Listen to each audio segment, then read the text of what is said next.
અને હવે વાત ઓપરેશન મેડિકલ માફિયા।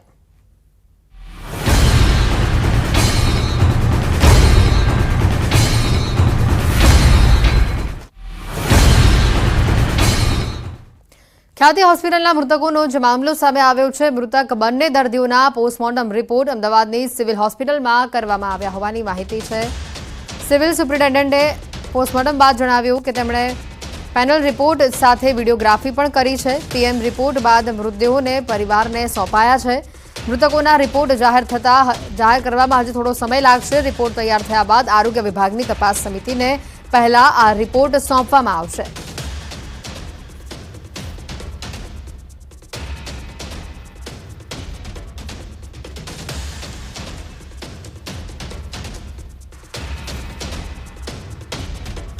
જ્યારે આ ઇન્સિડન્સ થયો દિવસે સાંજે જે બે મૃતક હતા એમને સિવિલ હોસ્પિટલ લઈ આવેલા અને અંદાજિત સાંજે 5 વાગે અને એમનું બંનેનું પેનલ પીએમ અહીંના ડૉક્ટરો દ્વારા એટલે કે 3 ડૉક્ટરની ટીમ દ્વારા થયું છે અને એની વિડીયોગ્રાફી પણ થઈ છે અને એ બાકીની જે ઇન્ફોર્મેશન જે આપ કહી રહ્યા છો કે એના રિપોર્ટ બાબતે એ માહિતી જ્યારે રિપોર્ટ તૈયાર થશે ત્યારે જે તે અધિકારીઓને સોંપશે।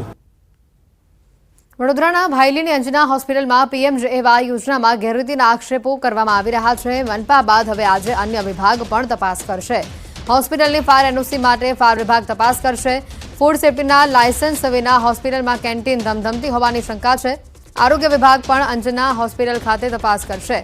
ટેરેસ પર પતરાનો માળ ગેરકાયદે બાંધ્યો હોવાનો પણ એક બાજુ આક્ષેપ થઈ રહ્યો છે। ગેરકાયદે દબાણને લઈને ટીડીઓ વિભાગની ટીમ તપાસ કરશે। આરોગ્ય વિભાગની ટીમે ગઈકાલે હોસ્પિટલમાં તપાસ કરી હતી અને આક્ષેપ કરનાર દર્દીની અને તેની સારવારની વિગતો મેળવી। સાથે જ અન્ય કેટલા દર્દી સારવાર હેઠળ છે તેની પણ વિગતો મેળવવામાં આવી છે।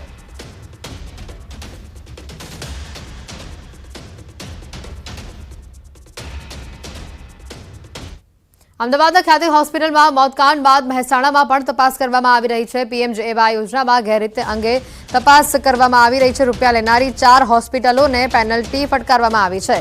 4 હોસ્પિટલો પાસેથી 5 ગણી પેનલ્ટી વસૂલવામાં આવશે।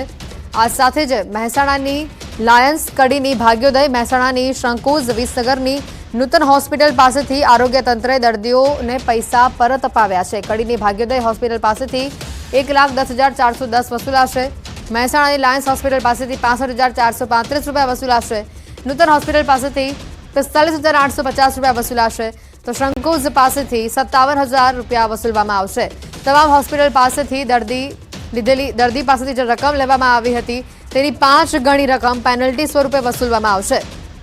વિસનગરની કૃષ્ણા મલ્ટી સ્પેશિયાલિટી હોસ્પિટલે પણ પગના ઓપરેશનના એક પેકેજની જગ્યા પર 2 પેકેજ કર્યા। અન્ય 15 હોસ્પિટલોને પણ આ જ પ્રકારની નોટિસ ફટકારવામાં આવી છે।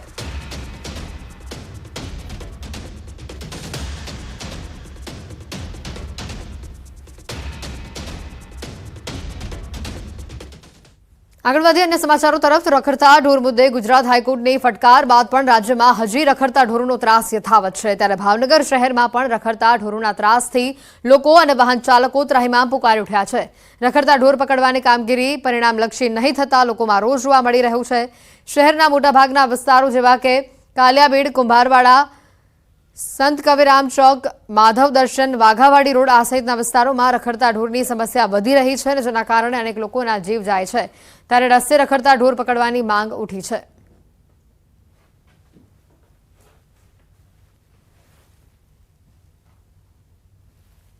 અસહ્ય ઢોરનો ત્રાસ હોવાથી કેટલા એક્સિડન્ટો થાય છે। મ્યુનિસિપાલિટી પાસે 4 ડબ્બા હોવા છતાં 10 થી 15 ઢોર ભરે છે અને પછી એ લોકો એમ માને છે કે અમે બધી કોરથી ઢોર ભરી લીધા। એક જ ઠેકાણેથી ઢોર ભરે અને દેખાડે બધી કોર, અમે આ બાજુ ફર્યા ને આ બાજુ ફર્યા। આ લોકો આમ હાઈકોર્ટે ચુકાદો આપ્યો છે કે ઢોર ક્યાંય રખડતા હોવા ન જોઈએ, તોય ઢોર રખડતા હોય છે જ્યાં હોય ત્યાં અનેક મૃત્યુ થાય છે એક્સિડન્ટ થવાથી। ભાવનગરમાં રખડતા ઢોરનો ત્રાસ બહુ છે। આમાં તંત્ર કાંઈ પગલાં લેતું નથી અને ભાવનગરમાં મહાનગરપાલિકાએ 4 ડબ્બા બનાવ્યા છે, એમાં એ કાંઈ ઓપ્શન લેતું નથી અને રોજ કાંઈક ને કાંઈક નવી ઘટના બનતી છે। કોકને કાંઈ ગાયું કે ખૂટિયા કે વગેરે એક કોકને ઉડાડતું રહેતું એને એક્સિડન્ટથી મૃત્યુ પામતા હોય છે। એની માટે સરકારને એવી ગુજારિશ છે કે આના ઉપર પગલાં લે।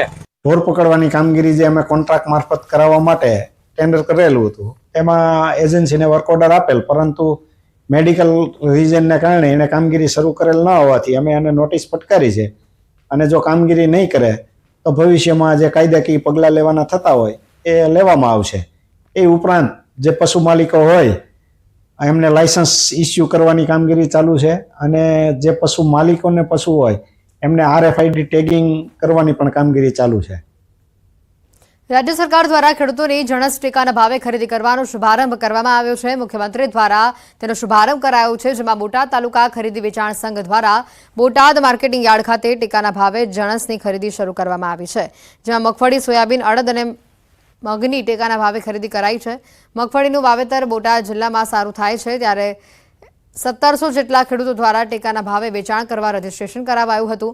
ટેકાના ભાવમાં મગફળી 1356 રૂપિયા 20 કિલોના મળી રહી છે, જ્યારે ખુલ્લા બજારમાં 900 થી 1000 રૂપિયાનો ભાવ જ મળી રહ્યો છે, જેથી દરેક ખેડૂતો 300 થી 400 રૂપિયાનો 20 કિલોમાં ફાયદો થાય છે, જેથી ખેડૂતો ટેકાના ભાવે તેમની જણસ વેચી રહ્યા છે. ત્યારે ખેડૂતોમાં પણ આ ફાયદાને લઈને ખુશી જોવા મળી રહી છે.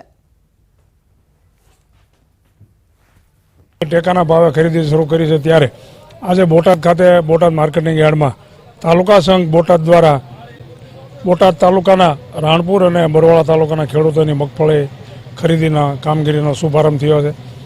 સરકાર દ્વારા 1356 રૂપિયા ભાવ નક્કી કરવામાં આવ્યો છે. હાલે મગફળીની બોટાદ જિલ્લાની અંદર મબલક આવક છે. 1700નું રજીસ્ટ્રેશન થયેલું છે અને 1356 રૂપિયા ભાવ સરકારશ્રીનો મુખ્યમંત્રીને બાંધેલો છે. એ પ્રમાણે ખરીદી કરવાની છે. 900ની આસપાસ હોય છે. બજારમાં વેચવા દેવી તો 900 થી 1000 રૂપિયા ભાવ છે અને સરકારશ્રીના ભાવ 1356 રૂપિયા આપે છે, એટલે 300-400 રૂપિયાનો ફેર છે. એટલે આ ટેકાના ભાવે વેચવામાં અમને વધારે સરળ પડે છે. ખુલ્લા બજારમાં 900 થી 1000 રૂપિયાનો ભાવ છે. ટેકાનો ભાવ 1356 રૂપિયા ભાવ છે, એટલે ખેડૂતને સારો ભાવ મળે છે. રાજકોટ જિલ્લામાં પાછોતરા વરસાદે ખેડૂતોના ચોમાસુ પાક પર પાણી ફેરવી દીધું છે અને તેથી ખેડૂતો કાંઠા હૃદય શિયાળુ પાક માટે ખેતર ખેડવાનું શરૂ કર્યું છે. પરંતુ ખેડૂતને હંમેશા એક પછી એક મુસીબત આવતી હોય તેમ ખેડૂતને જે પાયાનું ખાતર કહેવાય છે તે ડીએપી ખાતર લેવા સરકારી ખાતર ડેપો જાય છે, ત્યાં ખાતર હોતું નથી અને ખાતર ડેપોમાંથી 4-5 દિવસ પછી આવશે, તપાસ કરજો તેમ કહી દેવામાં આવે છે. ખાતર મોડું મળે તો વાવેતર પણ મોડું થશે અને ઉત્પાદન ઓછું મળશે, તેથી ખેડૂતોને ચારે બાજુથી મુશ્કેલી સર્જાઈ છે. તો બીજી બાજુ ખેડૂતોનો આક્ષેપ છે કે આ ખાતરની અછત તો છે તેવું જાણી જોઈને કહેવાઈ રહ્યું છે. ખરેખર ખાતરની અછત છે કે કેમ તે સ્થિતિ ગમે તે હોય, પરંતુ અંતમાં મુસીબત તો જગતના તાત ઉપર આવીને બેઠી છે. ખેડૂતોને જે અતિવૃષ્ટિના કારણે ચોમાસુ પાક નિષ્ફળ ગયા છે, મગફળી, કપાસ, સોયાબીન જેવા પાકો નિષ્ફળ ગયા છે અને ખેડૂતોને અત્યારે નવો વાવેતર કરવું છે શિયાળુ પાકમાં, તો જમીન અત્યારે ખેડીને તૈયાર છે, તો ખેડૂતોને અત્યારે ખાતર ડીએપી કે એનપી એકેય ખાતર મળતું નથી. અને જ્યારે આપણે ડેપોમાં જાય છે ત્યારે એમ કહે છે કે તપાસ કરજો, 2 દી કેડે આવશે, આવકમાં છે, ખાતર અત્યારે છે નહીં. 2 દી કેડે પાછા જાય તો કે ખાતર છે નહીં, તપાસ કરજો. હવે ખેડૂતો કામ કરે એનું કે ધક્કા ખાય ખાતર માટે લાઈનમાં ઉભા રહીએ. અમારે તુવેરની અંદર પણ ખાતર નાખી પાણી આપવું છે, નવું વાવેતર ઘઉં વાવવા છે, ચણા વાવવા છે કે ગમે કોઈ પણ વાવેતર કરવું છે, અમને ખાતર નથી. અમે મંડળીએ જાય છીએ તો મંડળીએ જાય તો એમ કે ભાઈ તમે કાલ તપાસ કરજો, પરમદી તપાસ કરજો. અમે રોજ તપાસ કરી. ખાલી ધોરાજી ઉપલેટા નહીં, તમે અત્યારે બધી જગ્યાએ જોઈ લો, સરદારના ડેપોમાં ક્યાંય ડીએપી નથી, કારણ કે ઉપર જયારે સપ્લાય જ નથી તો અમે કઈ રીતે તમને આપી શકીએ. આવે એટલે અમે આપશું. અત્યારે જે રીતે મેં તમને કીધું કે થોડા દિવસમાં જયારે કાચો માલ આવે એટલે એની જયારે શિપમેન્ટ લાગે એ પછી સિક્કા પ્લાન્ટ ચાલુ થશે અને એની સપ્લાય જેમ બને એમ જલ્દીથી જલ્દી હું પર કહીશ કે થાય.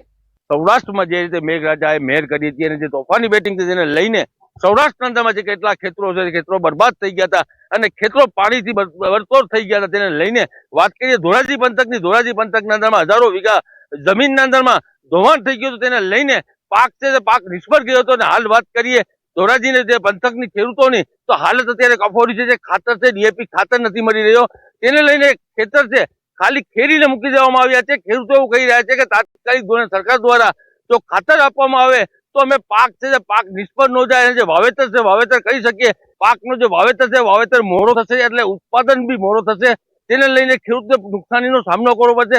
ખેડૂતો એવું કહી રહ્યા છે તાત્કાલિક ધોરણે ખાતર છે ખાતર આપવામાં આવે તો અત્યારે જે પાકનો વાવેતર શેરુપીટનું વાવેતર છે તે વાવેતર કરવામાં આવે તો ખેડૂતને કોઈ નુકસાનીનો સામનો ન કરવો પડે. મુનાફ બકાલી, વિજન ગુજરાતી, ધોરાજી.